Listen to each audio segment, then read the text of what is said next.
Từ ở Lido Sài Gòn mà mình đi hướng Nam về San Diego này cỡ khoảng gần 100 mile. Thì cả gia đình có chuyến dã ngoại, sẵn tiện quay phim, quay một cái video nhỏ để lưu niệm.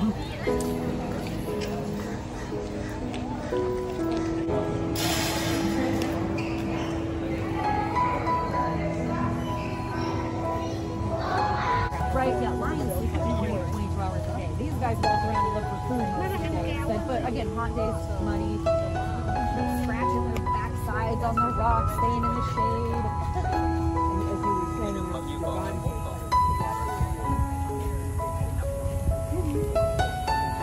They don't sleep a lot, they don't lay down for too long.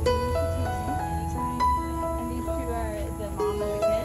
Oh yeah, this is our matriarch on the left, and the older one that we got enough to take food out of the matriarch's mom is her daughter.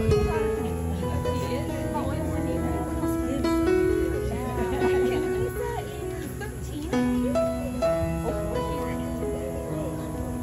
Đang lấy cái gì trên đó? À, cỏ lấy gì ăn đó?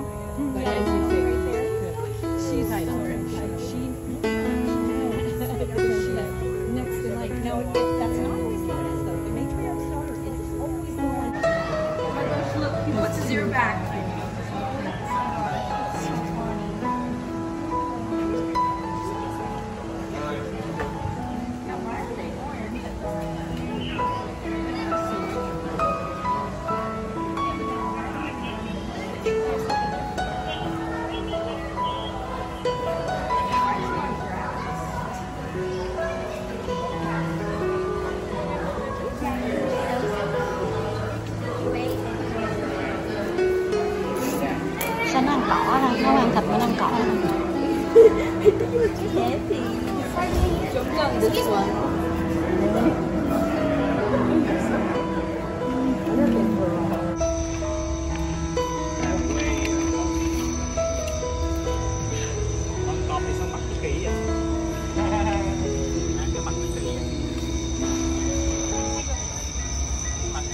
Lông lá gì kỳ ha.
Nói gì nọ? Anh ra vô anh. Is fire first?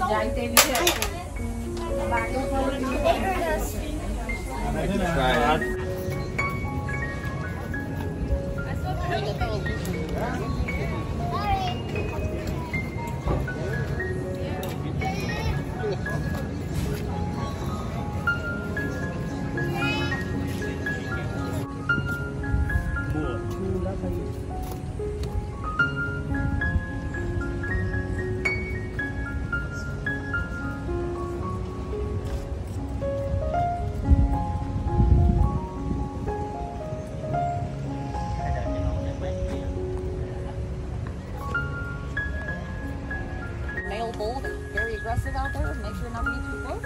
If you see a group of elephants, most likely 99% of them are all going to be females, with maybe the exception of a baby boy and a visiting bull.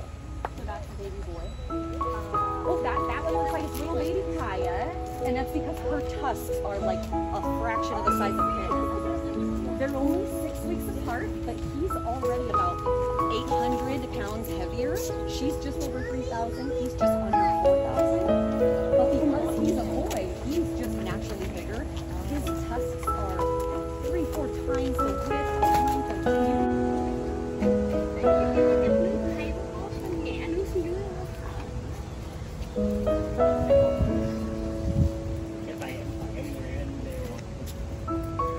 Con gì?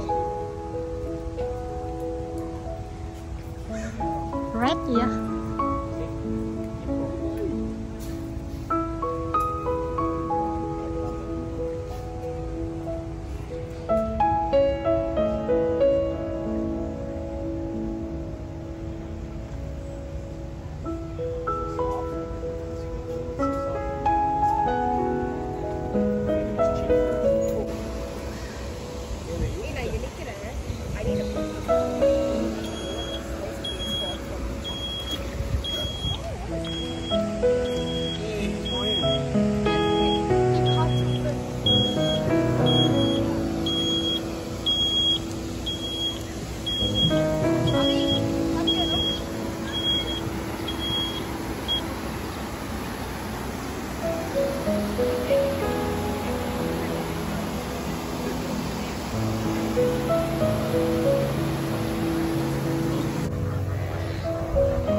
Good stuff. Is the volume too loud for you? Hands up too loud, or hands up too quiet? Alright, sounds good. Let's go ahead and get the safari started. Welcome aboard the Alcatraz at the San Diego Zoo Safari Park. My name is Heather and I'll be your driver and guide here for the next 25 minutes. But before we get too distracted with all the really awesome stuff we're about to go see, let's start off with the safety talk first. So if you are next to a door on either the left or the right, grab the top of that door and give it a little wiggle. Shake those doors and touch the handles, just give it a little wiggle. We want to make sure that they are fully closed. But keep in mind the doors are latched, not locked, so please don't lean or sit on them. Additional weight can cause the doors to pop open. With that in mind, make sure we're staying seated at all times while the vehicle is moving. Completely stop. You are welcome to stand up if you like to get a better look at your photos. Just make sure to sit down once we start moving again, so just keep in mind that moving equals sitting. Then next, hopefully not, but should you experience a medical emergency today out on the road, look above you, up on the ceiling. Press the yellow strips up top, get my attention in the front cab. First car won't hound us, so we have a tap on the window. Drop items I cannot stop and pick up for you during our tour today. Let me know back at the station where you lost it, and we can try to have someone go get it for you later in the day. So hang on tight to all the things, and last but not least, as we enter out to the animal areas here, please keep voices low and conversations to a minimum. With all that being said, let's get started with things here on our left. Some gorgeous views this afternoon in East Africa. 60-acre space home to tremendous giraffe and buffalo, antelope, gazelle, and the rhinos. You got a couple of the rhinos a little up front here. Đây vậy kẻ đó vô cái cục person rồi. Over here in this area, but returning to it at the end of the tour. Another good look a bit later, heading on in. No worries. But as you do head throughout our tour here today on the trail, checking out all the wildlife of Africa and taking note of some of the animals' adaptations that they may have. things that can help them to better survive in the environment, like coloration, markings, or sometimes even behavior.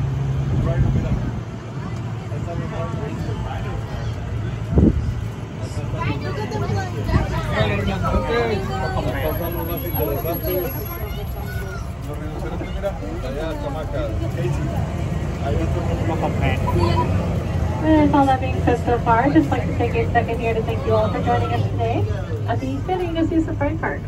Hanging out here with us today means you've all walked through one of the 2 front doors in San Diego Zoo Wildlife Alliance. Other front door is of course the San Diego Zoo, which is downtown in Balboa Park, about a 40-minute drive south of here in Rizzo. So here's the Safari Park. We actually opened our doors in 1972 to the public and originally started as a breeding facility for the San Diego Zoo. Here the park is situated on a campus of 1,800. Yes, it is 1,800 acres in the San Festival Valley here in San Diego County. Half that acreage is what you see in park around here right now, an acre or so, and the other half is just outside the park, running us on the hillside as a reserve, dedicated to protecting the native habitat of local stagecoach for local wildlife. But just to put 1,800 acres into a little bit of size perspective for you, as it is pretty darn big. If you've ever been down to the San Diego Zoo before, then it's 100 acres, meaning you can fit 18 San Diego Zoos inside of all the safari park. So here today on the train, we will see just a portion of our acreage on the tour today. We'll be checking out around a couple hundred or so acres of open African savanna habitat, which we are heading up towards the rest of the map ahead here. You can see coming up on our left.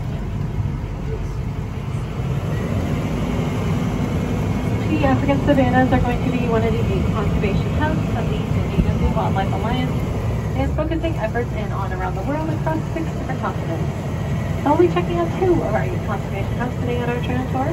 Savannas, of course, primarily focusing on that, but also the Southwest hub as well, our backyard. See beautifully now on the hills of Lebanon, Safari Park, the coastal beach scrub. I'll talk a bit more about the Southwest hub and conservation efforts for that a bit later in our journey here. So for now, why don't we head on into the rest of the savannas up ahead and check them out.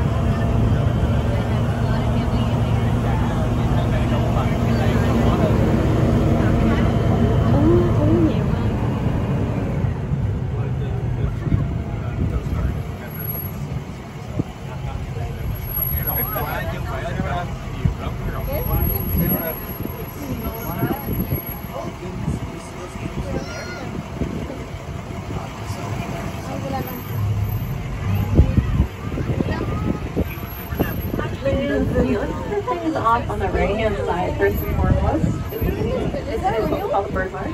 Pelicans up front. Bộ xương nó còn á, bộ Our xương. are kind of in the back center, hanging out in the shade, which are vultures. These are all African vultures. So white, mostly white one is called a pink vulture. Black and white are purple vultures, and the more brown one with the pink head is called black vultures. Vultures as a whole are my absolute favorite kind of bird. I think they just look super cool. And I feel like they also don't get enough appreciation for what they do, which is acting as nature's cleanup crew and sanitation worker. What this means is they go in and eat up everything that is rotting and left over. So that's super tasty snacks for them, but really beneficial to other wildlife around them, removing all the harmful bacteria and disease. Their stomachs are very acidic to digest that all up. That's of course why vultures are so bold and beautiful as they are. They keep all of that off of them so they can be able to hunt safer, and these are also important jobs. Now still going off to the right before we get off the big area on the left-hand side. Animal landing in the shade with a white coat is called the peninsula pronghorn. Now they are actually a North American animal, so they are here on our continent of North America. They are not African animals. But you may still be familiar with the African animal, the cheetah, as the fastest land animal. Cheetahs can sprint upwards of 70 miles per hour. Probably here are pretty close behind those cheetahs. They are the second fastest at 60 miles per hour at top speed. So why don't we get back into Africa here on the left? Up to the top left, we're going to be down pink buffalo. We'll see them a little bit later. So we're going to make a big old turn around this open area. That's some single antelope down below, just had us feeling up on the hill. And we'll spring back. It's kind of like a little tiny guys walking towards the road that goes up the grass. Springbok cannon white gazelle with a dark stripe on the side, little itty bitties. Now there's some of my favorites in this habitat here for no other reason other than I just think the springbok is incredibly cute.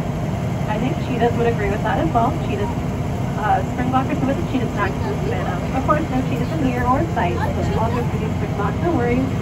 But as just said a minute ago, the fastest land animal is the cheetah. They sprint with 70 miles per hour top speed. But they're only speeding it for about 30 seconds or so. So they need to start slowing down a bit to get a rest, or their heart rate more easily and their body temperatures cool. Springbok here aren't as speedy, though they are still pretty darn slick at around 55 miles per hour at top speed. It's what we call fast food here in the savannas. What the springbok is going to do instead, though, is try to outlast that cheetah in endurance if they get enough of a head start. So meaning they can run for a longer period of time. But if they don't get quite enough of a head start, they are not fully destined to be a little cheetah snack. They are a bit more maneuverable than the cheetahs, sprinting as well, jumping off all 4 feet to the ground straight up into the air, kind of like a little pogo stick. This is called fronking, and they will fronk off the ground, usually in certain change directions a lot faster than the cheetah can. Try to hold them, give it up, right for the as springbok like to say, when in doubt, fronk it out. Now, why don't we go ahead and check out the Messiah giraffe. I'm going to kind of keep cruising past this one is having some hay nibbles up towards the rest of the group, or the rest of the tower, I should say. That's an agree the giraffe is called in the tower, because while they are the tallest kind of animal, towering above the rest, they're striking 60 to 80 feet at height. So I guess the name kind of checks out there. But the name tower giraffe actually is coming from them being oftentimes referred to as the watchtowers of the savannah. They have incredible eyesight, seeing over a mile away, meaning they can notice danger like a predator approach long before anyone else can. So the rule in the savannas is, if a giraffe runs, you run too. Ask questions later. You don't want to find out what that scary thing is until it is then too late.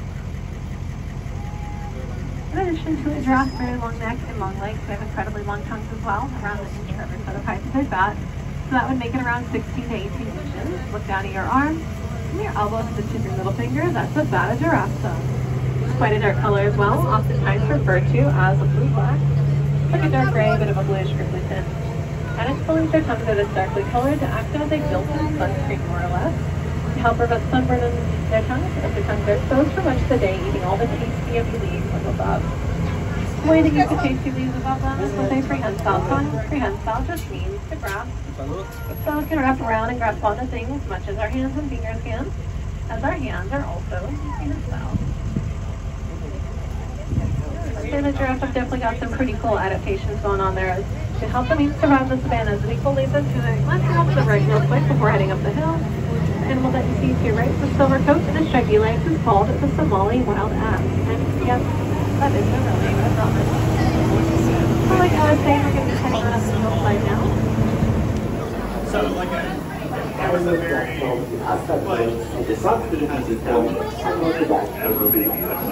Have a wonderful day, guys.